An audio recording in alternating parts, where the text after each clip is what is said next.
Held last October, the inaugural Ripon Poetry Festival saw poetry readings in cafes in the town center, a visit by former Children's Laureate Michael Rosen, poster poems in shop windows and crowd poem collected by pupils from Ripon Grammar School.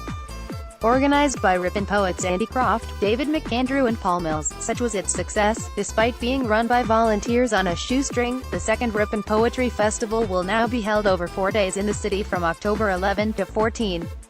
The event's rising reputation befits a city where the likes of Wilfred Owen, Lewis Carroll and Daniel Defoe all found inspiration for their writings. Chief organizer Andy Croft, who runs his own publishing company Smokestack Books, is particularly pleased that the second annual Ripon Poetry Festival will see the return of the popular poetry competition.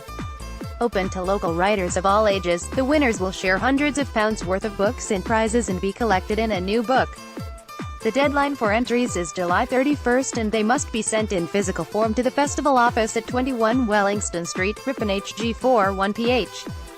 Although poems can be on any theme, organizers are looking, in particular, for poems about peace and war, to mark the centenary of the end of the First World War. The entries will be judged by Ripon poets Elizabeth Spearman, McAndrew and Paul Mills. The return of the festival's poetry competition is a sign of organizers' commitment to supporting local talent and supporting Ripon as a city, though October's events are not short of big names from the world of literature. Highlights of the 2018 festival program will also include readings by Ian McMillan, Kate Fox, Kate Wakeling, Julie Egdal, Jane Ruth and Ian Scott Massey. Other events planned include poetry workshops for children at the workhouse, courthouse and police museums, book launches, pop-up readings and a poetry performance in the Leper Chapel. As a pre-festival treat, Captain Corelli's Mandolin author Louis de Berniers will be reading from his own poetry and playing music in Ripon on September 13.